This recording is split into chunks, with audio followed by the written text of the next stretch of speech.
ನಮ್ಮ ಅಜ್ಜಿ ಅಂತ ಯಾರೋ ಬಸ್ ಎತ್ಕೊಬಿಟ್ರೆ ಅಂತ ಬಸ್ ಎಲ್ಲ ಇದು ಮಾಡಿದ್ರೆ ಸಿಗ್ತಾಯಿತ್ತು. ಬಸ್ ಸ್ಟ್ಯಾಂಡಲ್ಲಿ ಇಳಿದು ಬಿಡ್ತಾರ, ಈಗ ಇಳಿದು ಬಿಡ್ತಾರ. ಬಸ್ ಒಳಗೆ ನೆನ್ನೆ ಯಾರ್ದು ಹೋಯ್ತಂತೆ? 5,000 ಆಯ್ತಂತೆ.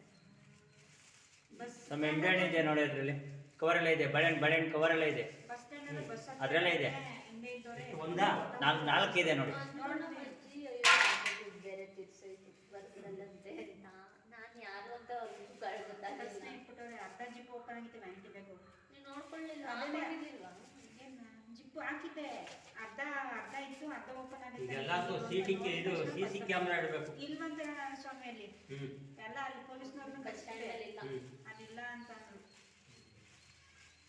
ಅವರ ದೊಡ್ಡ ಕಳ್ರು ಇನ್ನೆಲ್ಲ ಬರ್ತಾರೆ ಅವ್ರು. ಇಲ್ಲ ಪಾಪ ಅಪ್ಪ ಎಲ್ಲೋ ಡ್ಯೂಟಿ ಮೇಲೆ ಹೋಯ್ತಾ ಇದ್ರು, ಅವರೇ 200 ರೂಪಾಯಿ ಕೊಟ್ರು.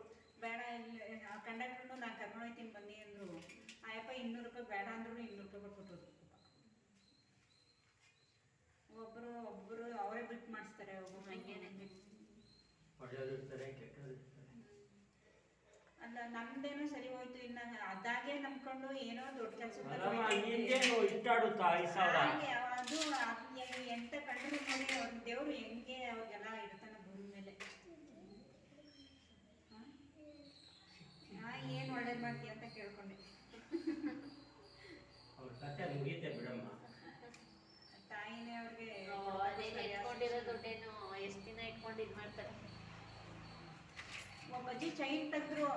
ಆ ಚೈನ್ ಅಜ್ಜಿ ಹೆಂಗೋ ಕೈಲಿ ಹಿಡ್ಕೊಂಡು ಬೆಳ್ಕೊಂಡು ಏನು ಬೀಚ್ಕೊಬಿಟ್ಟು